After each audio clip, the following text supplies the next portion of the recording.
मुझे भूत प्रेत पर बिल्कुल भरोसा नहीं था जब तक मैंने मौत को इतने ज्यादा करीब से नहीं देख लिया था। और मुझे नहीं पता था गांव जाने से पहले कि मेरी वजह से मेरे मम्मी पापा इतना ज्यादा रोने वाले हैं और उनको मेरी मौत की वजह भी नहीं पता होगी। ये कहानी सुनाना मेरे लिए बहुत ज्यादा डिफिकल्ट है और जो भी कुछ उस वक्त मेरे साथ हुआ वो बिलीव करना मेरे लिए आज भी बहुत ज्यादा अजीब है। पर जो मैंने उस समय फेस किया उसके बाद मैं एज ए इंसान पूरा बदल चुका हूँ और वो मेरे लिए एक दूसरी जिंदगी की तरह था, जैसे मेरा दूसरा जन्म हुआ। ये काफी ज्यादा पुरानी बात है। मेरे 10th के एग्जाम जस्ट खत्म हुए थे, गर्मी की छुट्टी आने वाली थी और सबकी मम्मियों की तरह मेरी मम्मी भी बोल रही थी कि गांव चला जा, मामा के घर चला जा, मामा बुलाते हैं, तुझे जाना चाहिए। पर दिक्कतें मुझे भी काफी सारी थी कि गांव में पहले तो गर्मी लगती है, दूसरी चीज वहाँ बिजली नहीं होती और गर्मी लगती क्योंकि पंखा नहीं चला सकते, तीसरी चीज गर्मी में जैसे तैसे सोना चाहो तो मक्खियां माथे पे आके तांडव मचा देती हैं। पर इतनी परेशानियों के बाद भी मैं अपने गाँव जाता हूँ क्योंकि एक चीज मेरे मामा लोगों से बहुत बढ़िया बनती है और दूसरी चीज मेरे मामा की किराने की दुकान है जिसमें से मैं कभी भी कुछ भी उठा के खा सकता हूँ, मुझे कोई कुछ नहीं बोलता। और 1-1 रुपए की पेप्सी तो दिन भर ही चलती थी मेरी उस समय पे। जैसे ही भूख लगी, खाना पीना कुछ नहीं है, सीधे दुकान पे हाथ मारता था। पर वही बात है, मेरे दोनों मामा बहुत प्यार है तो कभी मुझे मना नहीं किया। मेरे पास अगर मेरे जैसा बच्चा होता मैं उसको बांध के रखता चेन से। अब क्योंकि गाँव में लाइट नहीं है, मैं बोर बहुत ज्यादा होता था तो हम सारे लड़के जो थे गाँव में, मैंने जितने दोस्त बनाए थे, हम कड़ी धूप में क्रिकेट खेलने अपनी स्किन जलाने निकल जाते थे। और मैंने कभी नहीं सोचा था कि क्रिकेट खेलना मुझे इतना ज्यादा भारी पड़ने वाला है, क्योंकि वही मेरी सबसे बड़ी गलती थी। और सोचने वाली बात है, मेरे मामा जो मुझे कभी कुछ मना नहीं करते थे, उन्होंने पहली बार मुझे मना किया कि रवि इतनी धूप में क्रिकेट खेलने मत जा। मैंने बोला बोर हो रहा हूँ मामा, जाने दो, क्या होता है। अच्छा चल जा रहा है तो वहां पे एक खेत है गाँव के बाहर, वहां पे मत जाना खेलने। मैंने बोला अगर कहीं जगह नहीं मिलेगी अच्छी तो फिर वहीं पे खेलना पड़ेगा। चल अगर चला भी जाए तो चप्पल उतार के मत खेलना। मैंने बोला ठीक है, चप्पल पहन के खेलूंगा, ऑब्वियस सी बात है, इतनी गर्मी में चप्पल कौन उतारेगा। मैंने बोला और अगर चप्पल उतार दे तो जो पेड़ है वहां पर एकदम खेत के कोने में, वहां तो जाना ही नहीं है नंगे पैर। मैंने बोला ठीक है मामा, इतना स्ट्रिक्टली बोल रहे हो आप, मैं याद रखूंगा इस बात को। अब मेरे दिमाग में उस वक्त सिर्फ ये था कि मुझे कैसे भी क्रिकेट खेलने जाना है एनी हाउ, तो मैं हर चीज पे हाँ बोल रहा था। लॉजिकली मेरा दिमाग ये बोल रहा था बॉल जहां जाएगी जाना पड़ेगा, चप्पल में अगर कुछ दिक्कत हो गई तो चप्पल भी उतार के खेलना पड़ेगा। और क्या ही होता है यार, ये मामा फोकट में टेंशन ले रहे हैं और कोई ज्यादा बड़ी बात नहीं है, जाएंगे खेलेंगे मजा आएगा। और फिर गेस करो मैंने क्या किया, जो मोस्टली हॉरर मूवीज में तुमने एक बेवकूफ इंसान को करते हुए देखा होगा। वो हर वो चीज करता है जिसके लिए उसको मना किया गया हो। उस खंडर में मत जाना, भूत रहता है, मैं तो जाऊंगा। उधर एक काल कोट रही है, उसमें मत घुसना, मैं तो घुसूंगा। सेम उल्टा चला मैं। कहीं खेलने की जगह नहीं मिली, उसी खेत में गए, खेलते खेलते चप्पल टूट गई, नंगे पैर खेलने लगे, फील्डिंग पे लगे, बॉल उधर चली गई, ये गए नंगे पैर, बॉल उठा के ले आए। अब ऐसी बात नहीं है कि मेरे मामा की बातें मैं पूरी ही इग्नोर कर दे रहा हूँ कि बोलने दो, क्या फर्क पड़ता है। मैंने अपने दोस्त से बोला, मैंने बोला यार मेरे मामा ऐसी बात कर रहे थे तो उनकी बात मानना पसंद है मुझे, तो तेरी चप्पल दे दे। तो उसने बोला अरे यार तू पागल वागल है क्या, ये सब तो फोकट की बातें हैं, गाँव में फैलाई हुई है ताकि बच्चे क्रिकेट ना खेले धूप में, वो बस अपने बच्चों को बचाना चाहते हैं धूप से, तू इतनी टेंशन मत ले। मैंने बोला बट स्टिल भाई दुखते लग जाएंगे तो बहुत दर्द होता है वो, यू नो टॉयलेट वगैरह में। तो उसने बोला तेरे को ही लगते है क्या बस दुखते, हम इंसान के बच्चे नहीं है। पॉइंट है भाई, बात में पॉइंट है, इग्नोर नहीं कर सकते। और अब जब गांव के एक बच्चे ने बोला है तो मानना तो पड़ेगा यार, उसको कैसे इग्नोर कर दूं, उसको ज्यादा पता है मेरे से। तो फिर बस बॉल गई, हम गए नंगे पैर एंड लेट्स गो। यहाँ से शुरू होता है असली ट्विस्ट। अब हमारी टीम की फील्डिंग और बॉलिंग खत्म हो गई थी, अब आई थी हमारी बैटिंग की बारी और पूरी टीम आराम से बैठी हुई थी कि एक एक करके बैटिंग करेंगे।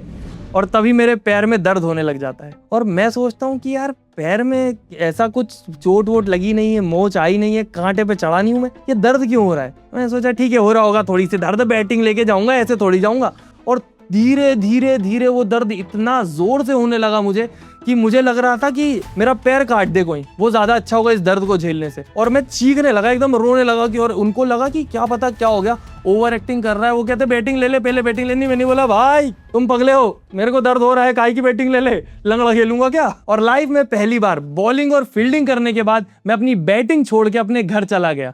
बहुत दुख हुआ मुझे आज तक दुख है उस बात का। पर फिर उसके बाद मामा काफी ज्यादा अच्छे हैं, जैसे बताया, उनने तुरंत डॉक्टर बुलाया। और क्योंकि मैं इतना ज्यादा दर्द में था तो वो भी वो चीज भूल गए, कहीं उस खेत में तो नहीं गया था, ये सब तो नहीं किया, सब उनके दिमाग से निकल गया। उनको बस ये दिख रहा है दर्द हो रहा है, डॉक्टर बुलाओ। डॉक्टर आया और गाँव के डॉक्टर से क्या एक्सपेक्ट करते हैं आप, उनके पास 3 ही गोली होती है दोस्तों, एक गैस की, एक पेन किलर, एक बुखार की। बस आपको कुछ भी हो रहा हो A to Z, वो 3 गोली देंगे और कहेंगे बस ये डोज है, खाओ मजे करो। और मोस्ट ऑफ द लोग ठीक भी हो जाते हैं। तो डॉक्टर साहब मरीज से पूछते भी नहीं है कि बेटा दिक्कत क्या है, ये ले गोली 3 बजे कर। मैंने बोला डॉक्टर साहब पैर दुख रहा है। अरे तो ये है ना। मैंने बोला कि ठीक है यार, अब डॉक्टर ही है at the end of the day. Pain killer खाई, ठीक हो गया। मैं बोला मैं ही शक कर रहा था यार, अच्छे डॉक्टर साहब हैं। मुश्किल से 3 घंटे वो पेन किलर संभाल पाई उस दर्द को, और फिर से मैं चीखने लगा। और अब जब मैंने दूसरी बार रोना शुरू किया तो ज्यादा सीरियस हो गया माहौल। सबको लगने लगा कुछ प्रॉब्लम है, और पैर पकड़ के रो रहा है इतना गंदा। मेरे को नहीं लगता मेरे गांव में मेरे मामा नानी लोगों ने मुझे कभी भी इतना रोता हुआ देखा होगा, उस दिन के बाद या उससे पहले कभी। तो फिर उनने मेरे घर पे फोन लगाया। पहले लगा नहीं रहते कि टेंशन हो जाएगी घर वालों को। फिर घर वालों ने बोला तुम तो छोड़ो, सब लेके आ जाओ। मेरे मामा सुबह सुबह मुझे लेके भगे मेरे घर की ओर। और उस वक्त मेरी हालत इतनी बुरी थी कि मुझे याद भी नहीं है ठीक से कि मुझे किससे ले जाया गया, कैसे पहुंचा मैं। मुझे बस ये याद है मैं रो रहा हूँ, मुझे दर्द हो रहा है, तड़पते तड़पते क्या पता कैसे मम्मी के सामने हूँ मैं मम्मी बहुत दर्द हो रहा है। मम्मी को और रोना आ गया। मेरी मम्मी तो मेरे को देख के सीधा रोने ही लग गई कि इतना ज्यादा दर्द में क्योंकि कभी नहीं देखा। मैं नॉर्मली इन सब मामलों में थोड़ा ज्यादा सहनशील इंसान हूँ। दर्द वगैरह होता है सहन कर लेता हूँ, बताता भी नहीं हूँ आधे टाइम की दर्द हो रहा है। और अगर मैं ऐसा चीख चीख के रो रहा हूँ तो मेरे घर वालों के लिए वो ऑलरेडी बहुत ज्यादा टेंशन भरा माहौल था, और उन्हें पता नहीं था ये जस्ट अभी टेंशन की शुरुआत हुई है, अभी माहौल बहुत खराब होने वाला है। और हाँ, वो जो पेड़ था ना, वहां पे एक पत्थर भी था, और उस पत्थर की वजह से मोस्टली ये सारी बातें होती थी। अब मैं उस वक्त सोच रहा मैं इतना अंधविश्वासी थोड़ी ना हूं जो ये पत्थर वत्थर की बात करूंगा। और मेरे दिमाग में भी नहीं था कि मामा ने मना किया था, मैं चला गया इसकी बात कर लूं। मैं सोच रहा हूँ डॉक्टर को दिखाओ, काट दो भले ये पेड़, मुझे राहत दे दो बस इस दर्द से। और अब मेरे मम्मी पापा की बारी थी मुझे डॉक्टर के पास ले जाने की। ये डॉक्टर ने भी वही किया जो पिछले ने किया था, पेन किलर दे दी। पर दिक्कत ये हुई इस बार कि अब मेरे ऊपर पेन किलर भी वर्क नहीं कर रही थी। पेन किलर खाने के बावजूद मेरा पैर दर्द कर रहा है। और मैं तुम्हें सच बताऊं तो मेरे पैर के अंदर ऐसा दर्द हो रहा था जैसे कि कोई खा रहा हो उसको अंदर से, जैसे कि कोई अपन को बाहर से काटता है तब फील होता है ना, ऐसा कोई अंदर से काट रहा है उसको, ऐसा लग रहा था। मैंने बोला ये जो भी काट रहा है ये काट के बाहर आ जाए, काट के फेंक दे मेरा पैर बाहर, मैं शांति से बैठ पाऊं आराम से एटलीस्ट। और ऐसे ही मैं बहुत ज्यादा रो रहा था, और क्योंकि पेन किलर काम कर नहीं रही है मैं कंटिन्यू रोया जा रहा हूँ, चिल्लाया जा रहा हूँ। और हमारे पड़ोस में एक अमीर अंकल रहते थे उस समय, तो वो मेरे घर में ही आए हुए थे। तो उनने बोला कि मैं तुम्हें एक डॉक्टर के पास ले जाता हूँ, एक हॉस्पिटल, वो बहुत अच्छा हॉस्पिटल है, तुम्हारा सब ठीक हो जाएगा। हमने बोला यार अब तो कोई भी कैसे भी ठीक करा दे, बस मेरे घर वाले मैं हम सब इतने डेस्परेट थे कि किसी प्रकार से दर्द बंद हो जाए, कि मेरा रोना बंद हो थोड़ी देर। मेरे घर वाले तो वैसे बहुत दुखी थे उस समय। तो हम वो हॉस्पिटल चले गए अमीर अंकल के कहने पे, जो कि एक अमीर और महंगा हॉस्पिटल था। और अभी तक तो परेशानी सिर्फ मेंटल चल रही थी, अब फाइनेंशियल होने वाली थी घर वालों के लिए, क्योंकि मेरे लिए तो फिजिकल भी थी। तो अब मेरी पहली गलती ये थी कि उस पेड़ के पास में खेलने गया मामा के मना करने के बावजूद। दूसरी गलती हम पूरे घर वालों की थी कि हम ये अंकल के कहने पे वो हॉस्पिटल चले गए। तो हमें पता चलेगा अभी कि कैसे हॉस्पिटल में चले गए थे हम। तो हॉस्पिटल जाने से पहले हमने सारे चेकअप करवा लिए, एक्सरे MRI वगैरह जो भी होती है। गाड़ी में पड़ा पड़ा रो रहा हूँ पैर पकड़ के, और जैसे तैसे वो हॉस्पिटल पहुंच गए हम। अब जैसे ही वो हॉस्पिटल पहुंचे, पहुंचते के साथ ही उन लोगों ने सबसे पहले मुझे बोतल चढ़ा दी। और सोचने वाली बात ये, बोतल चढ़ते के साथ ही मेरा दर्द बंद हो गया, क्योंकि उनने इंजेक्शन से पेन किलर दिया था इस बार। और क्योंकि वो पेन किलर असर कर गया था तो हमारे मन में एक होप आ गई कि अब फाइनली शायद कुछ होने वाला है और अब सब ठीक हो जाएगा, क्योंकि इनके पास शायद कुछ तो है जो काम कर रहा है। अब एक बोतल चलती थी 2.5 से 3 घंटे। अब जितनी देर वो चढ़ी रहती मेरा पेन बंद रहता, और जैसे ही वो खत्म हुई फिर से दर्द शुरू हो जाता। वो भी ऐसा भी नहीं धीरे धीरे बढ़ रहा है, एकदम तीव्र, एकदम धूमधाम से, बिल्कुल। मैं कैसे एक्सप्लेन करूं यार, बहुत बहुत दर्दनाक। मैं याद करता हूं तो मेरी रूह कांप जाती है। ये मैं जब सोच भी रहा था कि इसके बारे में वीडियो बनानी है। हाँ, तो वापस आते हैं। तो अब ऐसी बोतलें हर 2.5-3 घंटे में बदले जा रही है, और जब बोतलें बदल रही है तो पैसा बढ़ता जा रहा है। अब तुम सोचो, इस हॉस्पिटल में फंस के ऐसा लग रहा था कि अगर अब इसको दर्द ना हो ये सोचना है तो ये बोतलें लगाते जाएंगे और पैसा बढ़ता जाएगा। पर मेरे घर वालों को चिंता नहीं थी, उनको सिर्फ ये दिख रहा था कि हमारे बच्चे को दर्द नहीं होना चाहिए, इसका इलाज हो जाए जल्दी से जल्दी। पर दिक्कत ये थी कि वहां पे जो डॉक्टर थे उनको भी नहीं पता था एग्जैक्टली कि मेरे पैर में दिक्कत क्या है। अब जब दिक्कत ही नहीं पता होगी तो इलाज कैसे होगा, और सिर्फ होप के भरोसे कि मेरा इलाज हो जाएगा। मेरे मम्मी पापा इतनी मेहनत कर रहे थे उस समय। मेरी मम्मी दिन भर रात भर जाग के मुझे देख रही है कि कुछ परेशानी ना हो जाए, सो नहीं पा रही है, खा नहीं पा रही है ठीक से। मेरे पापा सुबह सुबह जल्दी उठ के नमकीन बेचने जा रहे हैं। वो पहले मार्केटिंग में काम करते थे, सेल्स में, नमकीन के कारखाने से नमकीन ली, दुकान मेरी टाइप से। तो वो काम कर रहे हैं अपना, फिर उसके बाद घर पे खाना बना रहे हैं, खाना बना के हॉस्पिटल ला रहे हैं हमारे लिए। तुम समझ रहे हो, वो जो पूरा का पूरा टाइम था वो मेरे पूरी फैमिली के लिए बहुत ज्यादा दर्दनाक था, बहुत बहुत बुरा टाइम था। अब ऐसे ही एक दिन जब पापा काम पे गए हुए थे तब मम्मी को डॉक्टर ने कैबिन में बुलाया समझाने के लिए कि क्या सिचुएशन है, और उनने बोला कि हम इसके पैर का ऑपरेशन करेंगे, जो ट्राई करेंगे कि सक्सेसफुल हो जाए, अगर नहीं होता है तो दोबारा करेंगे, और फिर नहीं होता फिर दोबारा करेंगे, और अगर कुछ नहीं करते बनेगा तो मेरा पैर काट देंगे वो। अब तुम सोचो, मेरी मम्मी वहां बैठ के सुन रही है कि मेरा पैर भी कट सकता है। मैं कितने ही साल का था यार, मेरी एज ही कितनी थी उस समय, और उनको ऐसा लग रहा है कि मैं लंगड़ा हो सकता हूँ उस समय, समझ रहे हो तुम। और फिर मेरी मम्मी को तो नहीं समझ आ रहा था कि क्या करना है क्या नहीं करना। उनने पापा को फोन लगाया, पापा जल्दी से आए। पर पापा जब तक आ रहे थे तब तक मेरी ऑपरेशन की तैयारी करना शुरू कर चुके थे। मेरे कपड़े चेंज करके मुझे वो गाउन जैसा कुछ पहना दिया था, मुझे ऑपरेशन थिएटर में ले गए थे, और अब बस मेरे पापा को आके साइन करना था और मेरा ऑपरेशन चालू हो जाता। बट मेरे पापा आए और उन्होंने मना कर दिया कि कोई ऑपरेशन नहीं होगा, ऑपरेशन नहीं करवाएंगे। इनको जिनको समझ ही नहीं आ रहा कि दिक्कत क्या है, ये क्या इलाज करेंगे, पैर काट देंगे इतनी सी उम्र में, जिंदगी भर लंगड़ा बन के थोड़ी ना रहेगा बेटा। तो फिर वहां से हम निकले, और फिर पापा को एक बहुत पुराना हॉस्पिटल पता था जहाँ पे हम लोग पहले रहते थे, हम वहां पे गए। और तुम सोचो, जब ऑपरेशन की तैयारी हो रही थी, मेरे कपड़े चेंज हो रहे थे, ये सब हो रहा था, मैं ऐसा सोच रहा था ये क्या हो रहा है, अभी जस्ट क्रिकेट खेलने गया था, ये क्या होने लगा मेरे साथ। और मुझे कुछ नहीं पता, क्या मेरा पैर कटने वाला है, क्या मैं लंगड़ा होने वाला हूँ, क्या वो मेरी जिंदगी का लास्ट क्रिकेट था जो मैंने खेला और इतनी गलत जगह खेला कि अभी तक भुगतना पड़ रहा है। मुझे कुछ भी समझ नहीं आ रहा है। और तुम सोचो, मम्मी से वो बात कैसे कर रहे थे हॉस्पिटल वाले कि हमें एग्जैक्टली पता ही नहीं है क्या दिक्कत है। मम्मी कह रही मांस में दिक्कत है, हड्डी में दिक्कत है, कहाँ दिक्कत है, तुम्हें दिक्कत पता, कुछ नहीं पता। ये जो पूरा टाइम था, मैं इतना हेल्पलेस फील कर रहा था कि ना जाने क्या हो गया है, पूरी बॉडी में एनर्जी नहीं है, बस पैर में दर्द हो रहा है, दिन भर खाना खा नहीं पा रहा हूँ, पलंग से उठ नहीं पा रहा हूँ, इधर से उधर मुझे ले जाए जा रहे हैं, कुछ समझ नहीं आ रहा, ना प्रॉब्लम पता है ना सॉल्यूशन पता है। मेरी लाइफ की सबसे ज्यादा डरावनी सिचुएशन थी वो। और मैं फील कर सकता हूँ कि जब ऐसे मेडिकल सिचुएशन में कोई फंस जाता है और वो कितना हेल्पलेस फील करता होगा। और इसीलिए आज भी मुझे कभी किसी की हेल्प करने का कोई तरीका मिलता है ना, तो मैं जरूर कोशिश करता हूँ कि मैं हेल्प कर पाऊँ, क्योंकि मैं नहीं चाहता जितना हेल्पलेस मैंने फील किया वैसा कभी भी कोई करे। और जब मैं हेल्पलेस था तो मुझे मेरे आसपास के लोगों ने संभाला, तो अब किसी को अगर जरूरत होगी तो मैं अगर खड़ा हो पाऊंगा तो मैं जरूर खड़ा होऊंगा उसके लिए। और इसीलिए अगर कोई हेल्प कर रहा है तो उनके लिए तो मेरे दिल में बहुत रिस्पेक्ट है। जैसे कि अभी एक इंटरनेशनल नॉन प्रॉफिट ऑर्गेनाइजेशन के बारे में मुझे पता चला है, DKMS, मैं आपको भी बताना चाहूंगा। ये दुनिया की सबसे बड़ी स्टेम सेल रजिस्ट्री को मैनेज करते हैं। अब आप सोच रहे होंगे ये क्या होता है। इमेजिन कीजिए, ब्लड कैंसर पेशेंट या फिर थैलेसीमिया से डायग्नोज जो पेशेंट होते हैं, वो और उनकी फैमिली कितना हेल्पलेस फील करती होगी जब उन्हें ब्लड स्टेम सेल ट्रांसप्लांट के लिए कोई मैचिंग डोनर ना मिले। तो DKMS इस गैप को ब्रिज करने की कोशिश कर रही है, और ग्लोबली इनके डेटाबेस में अभी 1 करोड़ से ज्यादा रजिस्टर्ड डोनर्स हैं, और इनकी वजह से 1 लाख से ज्यादा पेशेंट्स को स्टेम सेल डोनेशन भी मिलती है। डोनेशन की प्रोसेस 3 से 4 घंटे की होती है, और जब आप किसी पेशेंट के मैच बनते हैं तो DKMS की टीम आपको कांटेक्ट करेगी और सारी प्रोसेस वॉलंटरी करेगी। लिंक टू रजिस्टर आपको डिस्क्रिप्शन में मिल जाएगा, और प्लीज मेरे लिए रजिस्टर कर लीजिए। हमें अर्जेंटली ज्यादा इंडियंस की नीड है। और सोचिए, कोई हेल्पलेस फील कर रहा है, आप उसकी हेल्प कर पाते तो आप उसके लिए लाइफ सेवियर बन सकते हैं। प्रोसेस बहुत ज्यादा सिंपल है। लिंक पर क्लिक करके आपको फॉर्म भरना है,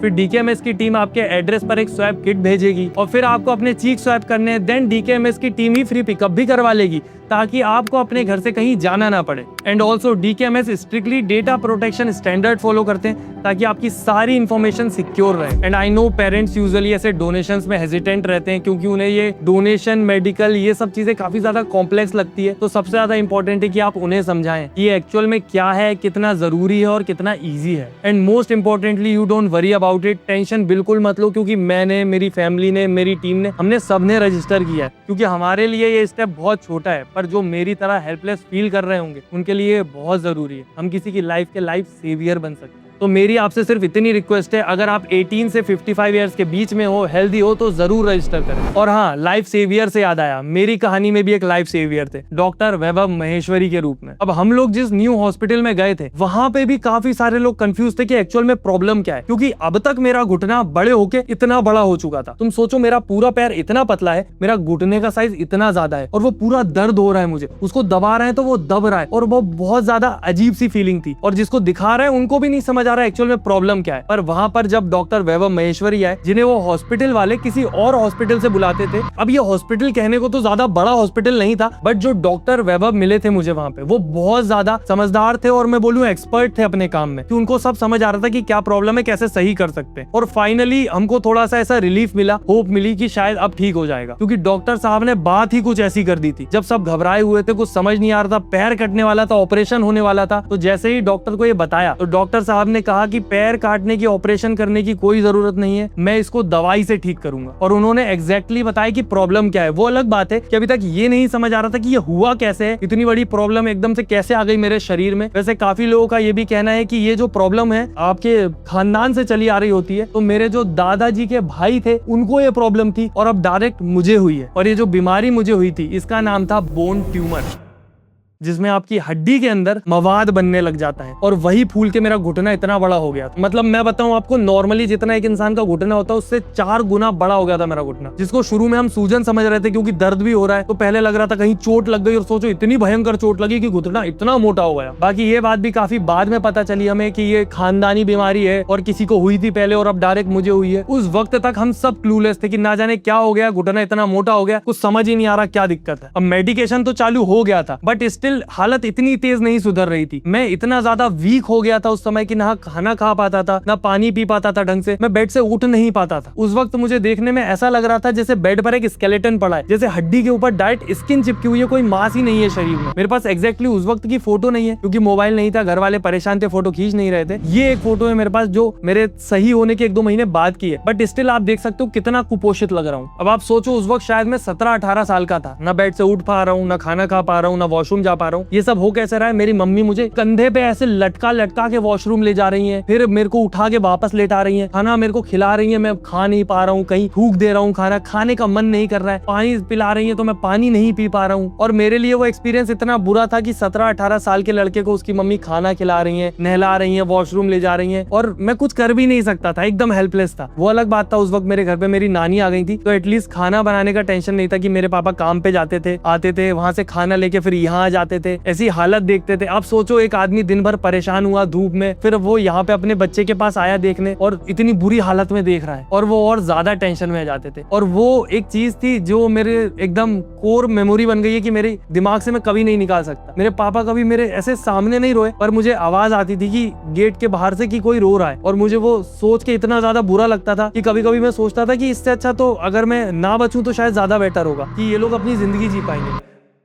बट वही बात थी कि वो जो मेहनत कर रहे थे, इतना जो परेशान हो रहे थे, वो इसीलिए हो रहे थे कि मैं बच जाऊं। तो फिर मैं भी कोशिश करता था कि खाना नहीं खा पा रहा हूं तो भी जबरदस्ती खा रहा हूं और जितनी भी कुछ कर पा रहा हूं अपनी विल पावर जोड़ रहा हूं। बट रात में जब मैं सोता था तो मुझे ऐसा लगता था कि अगर रात में मैंने आंख बंद करी तो शायद अगले दिन ना उठूं, और इस डर के मारे में कभी कभी रात भर सोता ही नहीं था, जब तक एकदम बिल्कुल कुछ बचता ही नहीं था, एनर्जी की लुढ़क ही जाता है आदमी, वहां तक मैं कोशिश करता था कि ना सोऊं, क्योंकि अगर मैं सोया और नहीं उठा तो इन लोगों का क्या होगा जो इतनी मेहनत कर रहे हैं मुझे बचाने के लिए। मैं एक्सप्लेन नहीं कर सकता वर्ड्स में कि वो कितनी ज्यादा अजीब फीलिंग होती है कि मेरी मम्मी मेरे सामने बैठी और वो एकदम से मुझे भगती हुई दिखती थी क्योंकि उनको रोना आ जाता था, और वो सोचती थी वो मेरे सामने रोएंगी तो मुझे और बुरा लगेगा। हर कभी रोना आ जाता था उनको बैठे बैठे, और फिर भी वो मेरे सामने हंसते रहते थे।